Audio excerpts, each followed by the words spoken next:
Bonjour, M. Blais. Je m'appelle Chantal. Je suis enseignante à l'École des Roseraies en 5e année. Bonjour, M. Blais. Je m'appelle Andréane Lachance. Je suis enseignante à l'École alternative Albatros en 3e, 4e, 5e année. Je suis une enseignante passionnée, comme la plupart des enseignants. J'aime ce que je fais, j'aime les enfants, j'aime mes élèves.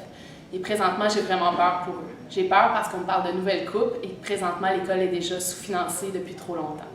Présentement, je n'ai pas d'argent pour acheter des nouveaux livres, pour motiver mes élèves à la lecture. Je n'ai pas d'argent pour acheter des nouveaux dictionnaires, pour acheter un ventilateur quand il fait trop chaud. Et comme la plupart des enseignants, je compense un peu avec mon budget personnel. Je cours les ventes de garage, je demande à mes proches d'être généreux. C'est difficile de croire qu'une situation comme ça est réelle au Québec, à Montréal. Je m'appelle Antoine Mainville. Je suis enseignant ici à l'école Irénée-Lucie, dans Hochelaga. L'école Irénée-Lucie, c'est une école qui est spécialisée en déficience intellectuelle.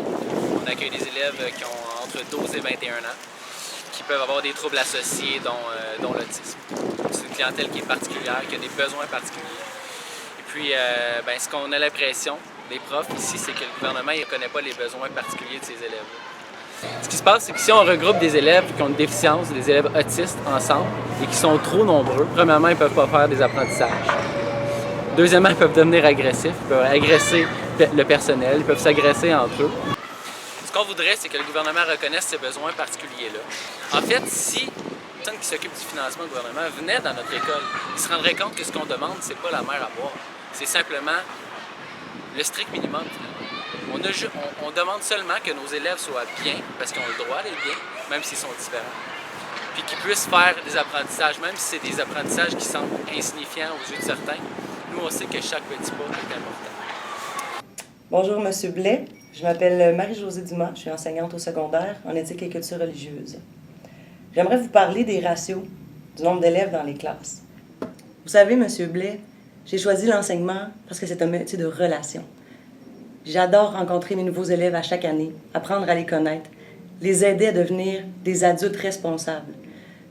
Dans mon métier, je développe un lien de confiance avec eux. Pour ce faire, j'ai besoin d'apprendre à les connaître, j'ai besoin d'avoir du temps à leur consacrer. Lorsque j'ai 38 élèves dans ma classe, j'ai à peine 1 minute, quelques secondes par élève. Présentement, en 5e année, je vois arriver des élèves qui ont un trouble grave. Un trouble qui était tout petit au départ, mais on n'a pas su les aider. Il n'y a pas eu de spécialistes pour les aider. Parfois, ça aurait pu être un petit coup de pouce de l'orthopédagogue, de l'orthophoniste, de la psychologue. Daniel Chartrand de l'École Honoré-Mercier.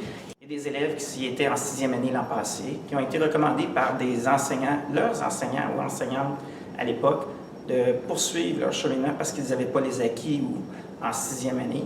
Alors, ce qu'on fait, on leur propose de les envoyer en CPF 160. Ça, c'est comme une reprise du primaire pour qu'ils obtiennent les acquis.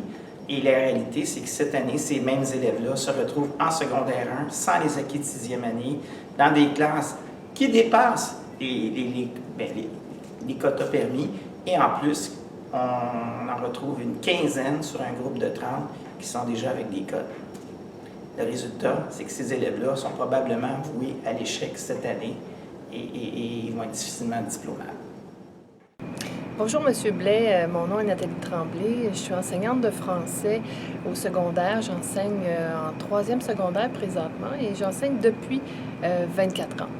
Je m'adresse à vous aujourd'hui parce que je trouve ça important de vous expliquer notre réalité et ma réalité au quotidien plus particulièrement.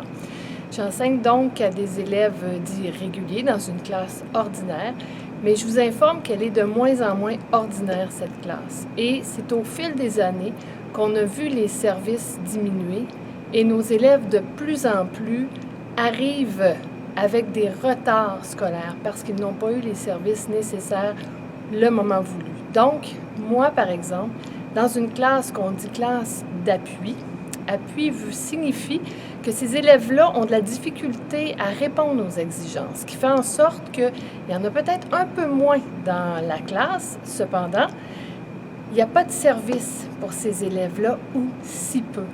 Mon nom, c'est Éric Girard. J'enseigne en formation professionnelle. On a 2 types d'élèves qui arrivent en formation professionnelle. On a les gens qui arrivent du marché du travail et aussi on a des jeunes qui arrivent du secondaire. Beaucoup d'élèves ont manqué de ressources au niveau secondaire.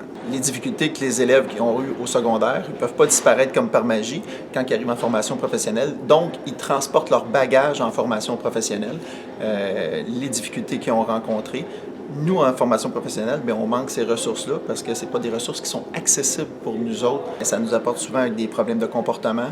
Ça les touche dans leur réussite scolaire. Des fois, ils vont aller travailler ailleurs, ils ne termineront pas leur DEP. Et le pire dans tout ça, bien, en sortant du secondaire, bien, ils se retrouvent hors de la statistique de décrocheurs et c'est bien triste.